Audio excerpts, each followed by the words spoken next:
my name is Tiesha R, and I just got done attending the Table 100 meeting, and I learned a lot of interesting things today. There was a lot of people running for candidates, and some were running for schools, and some were running for mayor, and I learned a lot of new things. There was a lot going on when we got there. We signed in as guests. I got there early, sat down, and checked the whole situation out. Gio was there with Regina Glenn of Pacific Communication Consultants Incorporated, and he was going to present, that is, if he could seize the opportunity near the end of the meeting. But there was a lot going on, and the agenda already was pretty full. Ollie Garrett, Table 100's woman president, opening the meeting with a lot of announcements. And the power woman that she was running the meeting, she was pretty impressive. There were lots of other powerful minority business people in the room, and some of them were even running for an elected office. What was really powerful was the fact that all these political candidates were actively seeking the endorsement of people in the room. Even me and Gio, and we couldn't even vote yet. But we had our own interests and our own points of view. And when questions were asked of the audience, Gio even stood up and spoke out.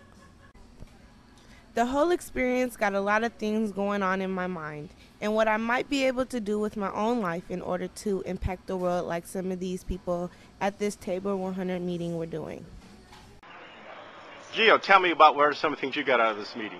Well, I had a couple questions for the people running for the school board. Like, what are they doing for gang violence and drugs and alcohol in their schools? And also, how are they helping kids with an individualized education plan, such as myself?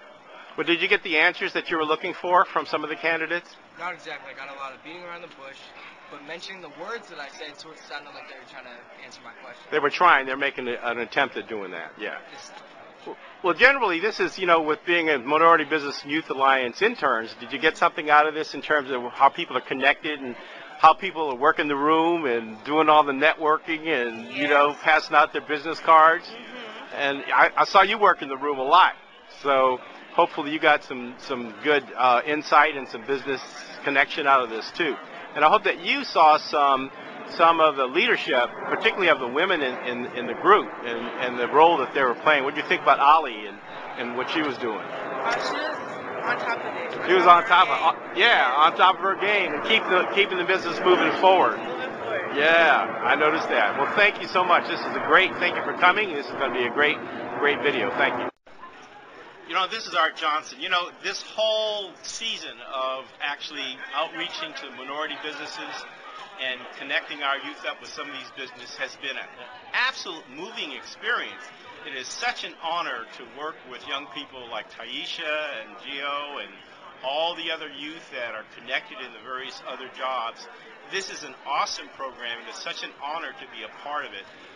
I really encourage anyone who is watching this video to really think about continuation of this program, not only through the summer, but through the year, because of the fine work that we're able to do on a year-round basis by people supporting this program. The fact is that when we are engaged, there's just so many things that I've gotten back from working with these amazing youth that I can't even begin to describe how great it has changed my life. And I'm sure by working with me, I've done some things to change their lives. So we're not the same people coming into this program as are going out. So thank you so much for supporting the Minority Business and Youth Alliance.